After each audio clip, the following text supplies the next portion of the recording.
Hei og velkommen til å følge oss i Åpne Dører en liten halvtime. I dag så har vi besøk i studio av Timothy Cho fra Nord-Korea. Fra å være en som levde på gaten og holdt på å dø av sult, til å flykte og holde på å miste livet flere ganger der, så er han i dag en som taler sitt folks sak innenfor FN, innenfor EU, for ulike ledere rundt om i verden.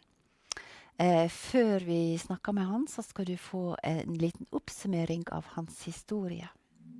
I was born in a kind of a prison society. All I believed was North Korean leaders and the country was the best country and leaders in the world because I was brainwashed.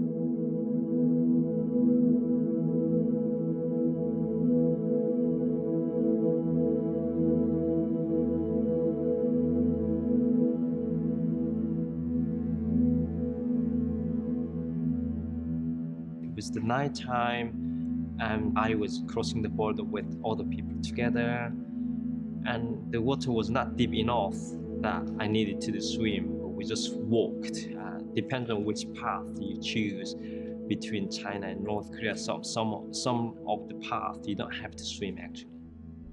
It took me only about a few minutes to cross the border actually.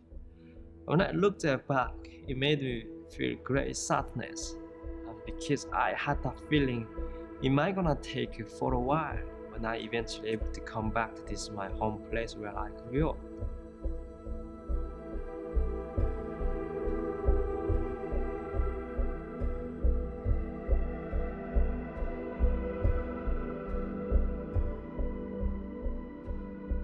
As soon as I entered into this safe house, first thing I saw was the Bible and the cross.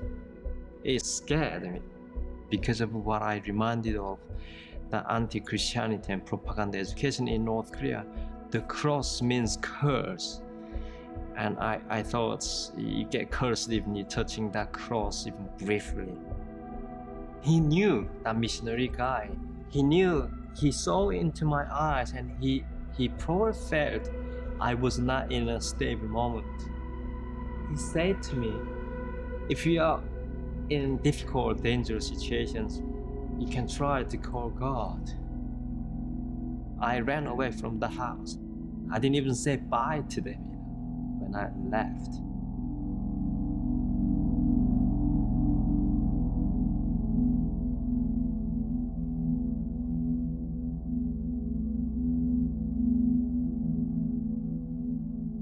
And what happened then? I ended up arrested at the border and sent back to North Korea, made a second escape, and again imprisoned.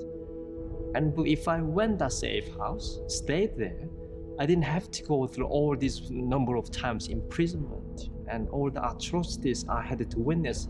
In fact, in North Korean prison myself, was detained and even being tortured and watched all these inmates screaming for survival.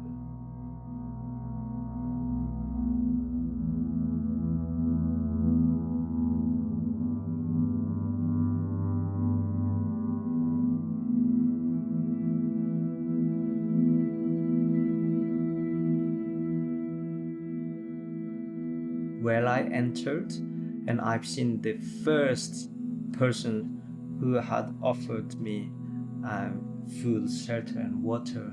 It has shown to me the love of humanity. They did not ask me anything. The love it came with unconditionally. And that humanity and love and beauty where it comes from, this is from our God. My message is that the safe house was there and it has to be there today, and it has to be there even tomorrow.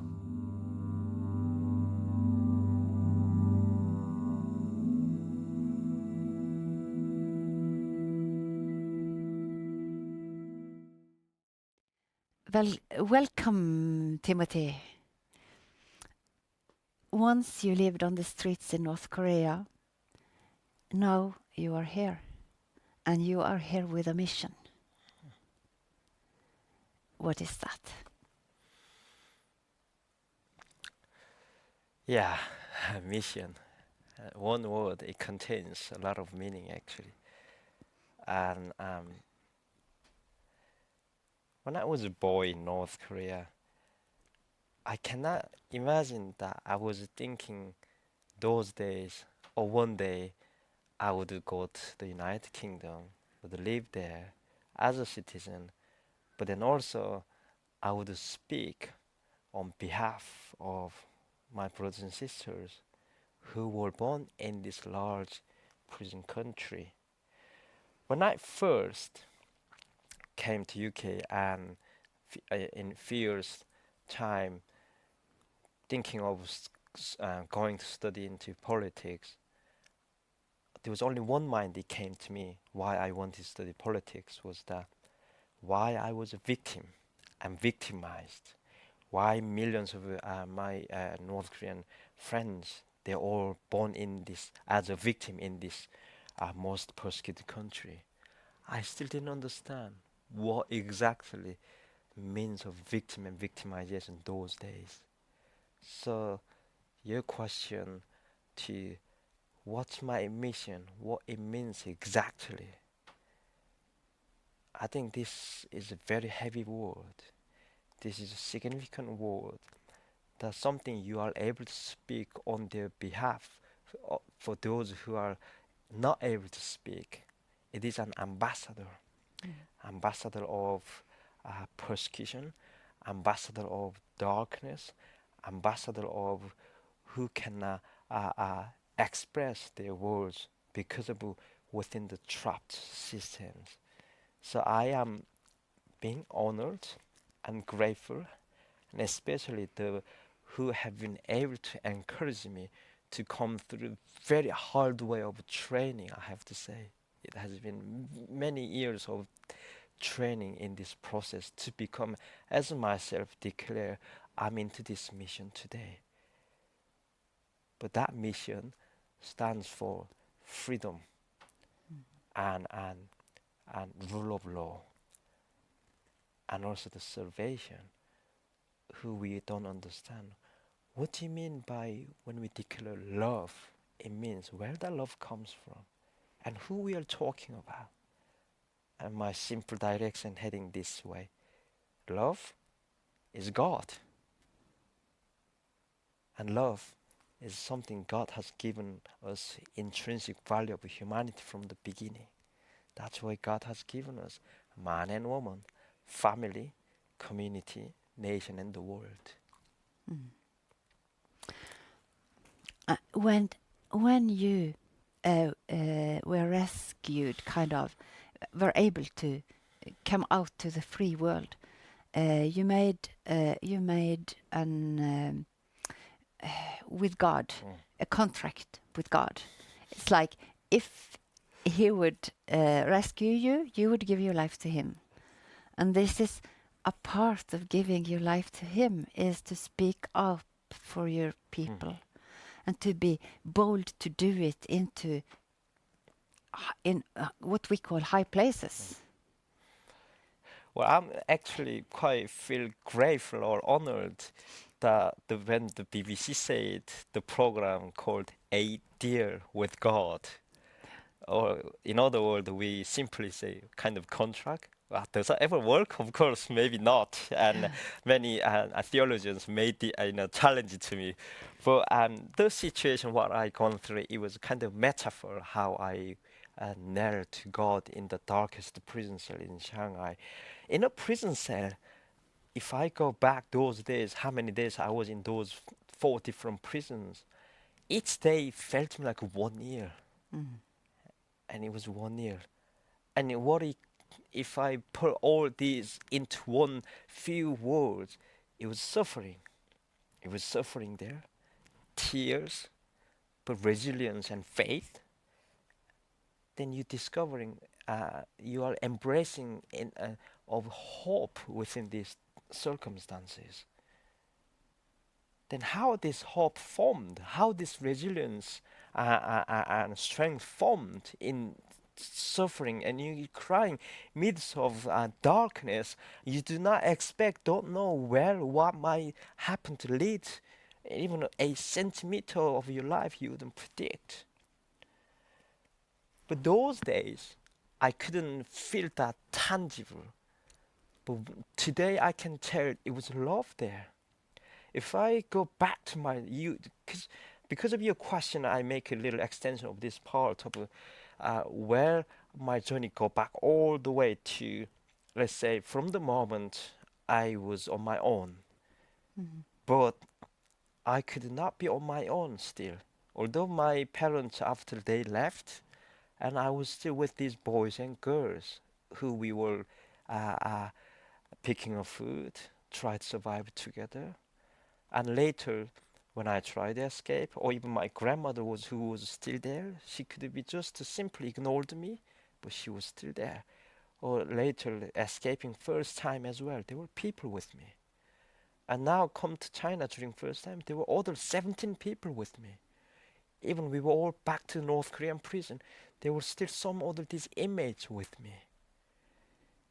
There were some of them were still encouraging me. Or during my second escape, this lady who risked her life.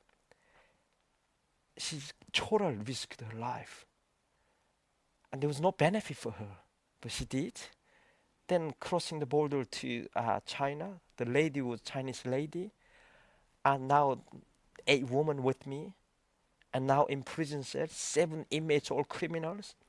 The best brothers I ever had in my life. Well, of course, you could say they were criminals according to Chinese rule of law.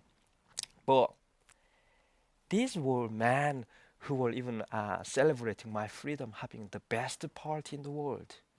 And of course, we didn't have champagne, but we toasted milk.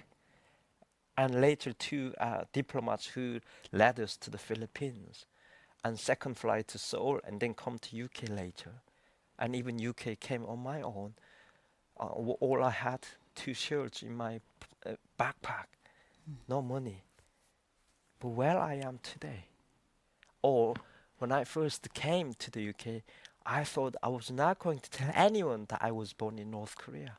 I didn't want to talk about it, because it was full of anger and hatred I came with, and broken heart. But who was restoring it this, and putting me into this high mission I call? And I still remember in 2013, first time I visited the UK Parliament. I barely able to walk through the entrance. This was a magnificent building, and I still, even last, even on Tuesday. And I was expecting to meet with the UK politician, and I'm sitting there, and while I was waiting, I was thinking of where am I? Father, where am I? And even on the plane to Norway, where am I going? Of course, I've been to Norway a few times, but every time, it is a great privilege sometimes you have survived. Yes, it has been very heavy, the luggage I carried. But great privilege to have survived. Because I have survived, then that survivor was able to come through the part of miracle God performed. But the performer was man and woman next to me. It was love. And because of that privilege, I am here today. An ambassador of darkness and persecution. This is a great mission, but it holds responsibility. Sometimes I am really tired. I am very tired. But because of what I asked God, what I asked Him, you give me my freedom, and I give my life. We sometimes don't understand why things happen, maybe, why this suffer happened next to me, other people, me. But then when we look at it later, where you are, if you kept your faith in God, this is what God wanted to be for the purpose of His mission. And it is God who opens the door for you into the UK Parliament. And it's God to open the door for you to the Pope. to FN, EU, to the royalty in UK, actually. You have been there several times. Can you please share about that? Well, I can certainly share that some part of this. There are some fun stories. When I first met the Pope, invited to the Vatican, it was Pope Francis, and it was sad that when I heard he passed away, but I'm sure his time was done. And but he said to me, first time meeting someone escaped from North Korea, and he was speaking Spanish, and could I pray for you and your people? I said, yes, please. So he put his hands on heading, indicating God and praying for me and my people. And after I returned from the Vatican, and I think it was about a year or a few months, and I heard North Korea ask the Pope to come to Pyongyang. There was a news actually, and I was thinking, oh, probably it was because I first met the Pope before the Kim, and now Kim, really want to invite the Pope to come Pyongyang, but later the Vatican decided not to go. I think it makes sense because the two Kims in North Korea, they are still not buried. They contain in glass containers where they look like sleeping. So if Pope went there, they definitely would take him to the where two Kims are. Staying in the glass containers room, and if they ask him to respect, they're dead people, and but anyway, that not happened. And then when I met King Charles, and it was one of the big churches in London, and when he heard I escaped from North Korea, he was like, "Oh wow!" First time, actually, he said, I am meeting someone from North Korea, and tell me all about it. So you can imagine many people were lined up, tried to shake hands with the king. And now he was telling me, I have all the time, you tell me your stories. Wow. So we literally, there were almost 20 minutes, he was asking me these stories of how did you escape? You were scared. And why you were imprisoned, how did you become Christian? And there was all questions just came. And when I told him, well, we survived, and he was almost in tears. And when the last question was, are you happy your life in the UK? So that was quite warm question. So he was really interested in very. you as a person. And also itself, what country of North Korea? It is the country we are not able to, in general, any news from inside because it's the hermit kingdom. So I was able to meet him second time and third time. I'm grateful. Yeah. So he is kind of one of your friends. Well, I could say yes, and I definitely, and so what a privilege is that? Come from nameless person or voiceless, but over the past those years, well, I have been able to go to United Nations 5 times, testify. You don't have to tell anything else than experience life, what's there, the truth. It is always the most powerful. We often called in Christians stories we call testimony. But testimony, there are many in the Bible itself are stories of testimonies.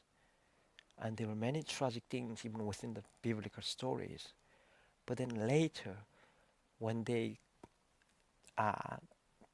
didn't know why this war happens, the later it turns, they become one of the greatest preachers and telling the story of hope, love, put your faith in God. So the world is not big. No. It's not big. No. And while I have been able to meet with many prime ministers, foreign ministers, politicians, UN ambassadors, human rights activists, organizations, students, whatever platform is available, go there and share with them. Ask them to stand with. This is a part of mission and advocacy. It is tiring sometimes, but there is a great part of mission. It's not only me of this century part. Then we saw these people in the past centuries. Man like even William Wilberforce, who was a rich English politician, but Christian, who campaigned for emancipation of slavery 40 years of in his life. That legislation, the biggest empire those days, passed in 1833 in English Parliament. And 1836, US passed that legislation with emancipation of slavery. Or even Dietrich Bonhoeffer, who was a German pastor, who could save his life if he collaborated with Hitler. But he knew this was against God's love, and it was persecution. Same persecution what happened to Jesus was happening to many millions of people, and he stood against. His boldness died in a prison cell. What he said, silence in the face of evil is itself evil. God will not hold us guiltless. Not to speak is to speak. Not to act is to act. So much relevant even after 8 years today, right now. This is so important.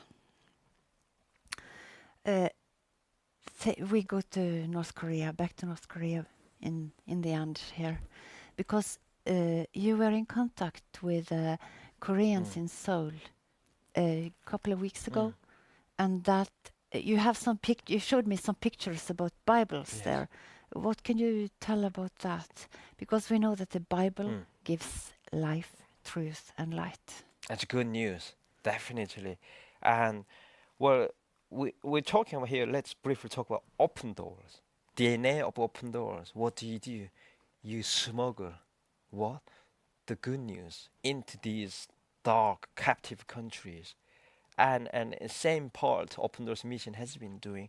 And there have been some part of smuggled items into North Korea, but still not enough. It means underground churches and brothers and sisters growing, even within this darkest part of the country. Because of darkest, they need light, they need hope, more desire. They are thirsty. But while they don't have enough Bibles, and they are copying these 5 verses into papers, including 10 Commandments, Lord's Prayer, Psalm, Isaiah, Proverbs. And that is what we see on the screen. Yes. They copied into papers, and they keep them in their pockets every time when they have opportunity to open and read it. These papers now gone so old.